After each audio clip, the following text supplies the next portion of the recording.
Assalamualaikum, halo semuanya. Kenalin aku Devi dan hari ini aku mau bikin konten tentang Q&A seputar MMTC. Jadi sebelumnya itu aku udah pernah bikin konten ya tentang pertanyaan tes tentang MMTC gitu, masuk MMTC itu gimana.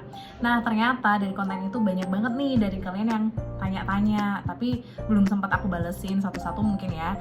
Dan sekalian aja nih aku bikin konten tentang Q&A. Nah ini udah aku catetin beberapa pertanyaan dari kalian dan langsung aja ke pertanyaan pertama. Pertanyaan pertama, mau tanya dong kak, suasana kampus sistem pembelajaran dan organisasinya gimana gitu.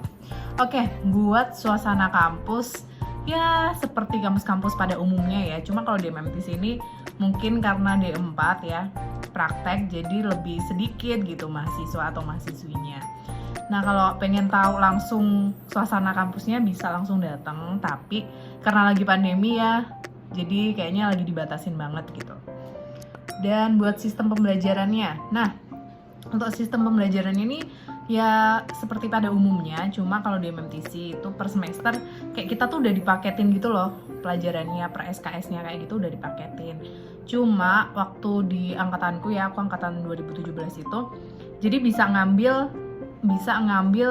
ini SKS-nya cutting. Jadi kita bisa ngambil pelajarannya cutting walaupun kita masih semester bawahnya gitu.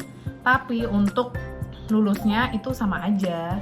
Kayak udah ada timetable-nya gitu, udah ada agendanya gitu. Jadi nggak bisa dulu-duluan atau cepet-cepetan tuh nggak bisa.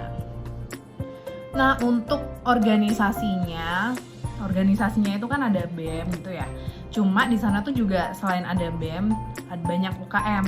Nah UKM-nya tuh ada MMTC Radio, ada Young Dance, ada futsal, ada bulu tangkis, pokoknya banyak banget. Jadi kalian bisa milih UKM yang emang passion atau minat kalian di mana gitu. Nah itu tadi pertanyaan yang pertama ya. Terus pertanyaan kedua, Kak kalau dari luar provinsi apa boleh masuk MMTC? Boleh banget, karena MMTC ini kan bukan hanya untuk di Jogja aja ya, tapi di seluruh Indonesia tuh kalian bisa daftar gitu. Jadi update-update aja di websitenya, biasanya banyak pengumuman di sana dan di sosial medianya juga ada, jadi kalian update-update aja gitu. Terus yang ketiga nih pertanyaannya, jurusan buat masuk MMTC itu berarti sosum ya kak? Enggak. Jadi gini, jadi jurusan apapun itu sebenarnya bisa. Cuma kalau di MMTC ini kan tes ya, jadi bukan pakai nilai gitu loh. Pakai tes langsung di tempatnya. Jadi ya kalian mau jurusan apapun bisa masuk gitu. Tapi kebetulan kalau aku emang jurusannya IPS, jadi ya begitu. Tapi temenku ada juga kok yang IPA atau yang teknik itu ada. SMK pun banyak gitu. Terus pertanyaan keempat, saingannya banyak nggak sih kak? Gini, lumayan banyak. Kalau semakin tahun tuh kayaknya ya menurutku semakin meningkat gitu loh peminatnya. Kalau di zamanku tuh udah banyak, cuma di zaman adik tingkatku tuh lebih banyak lagi gitu.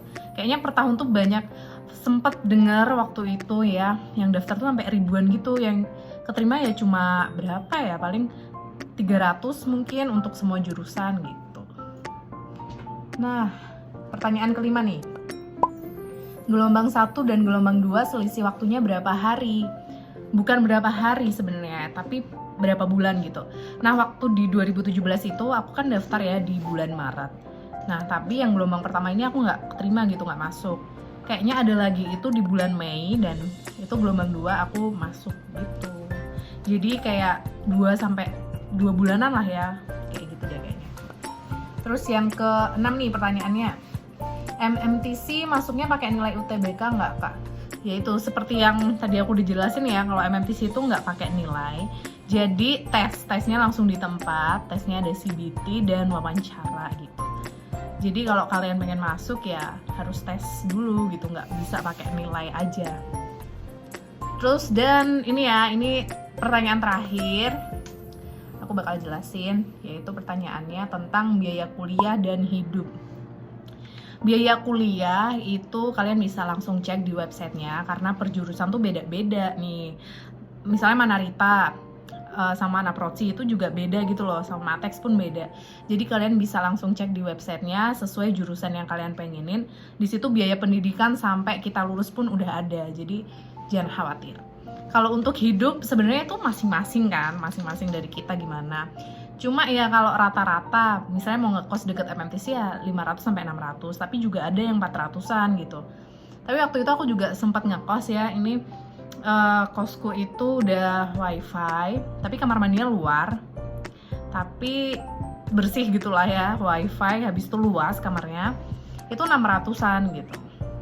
Itu deket MMTC banget, kayak cuma 3 menit lah kalau naik motor. Nah itu sih pertanyaan-pertanyaannya, semoga membantu ya buat kalian yang pengen masuk di MMTC.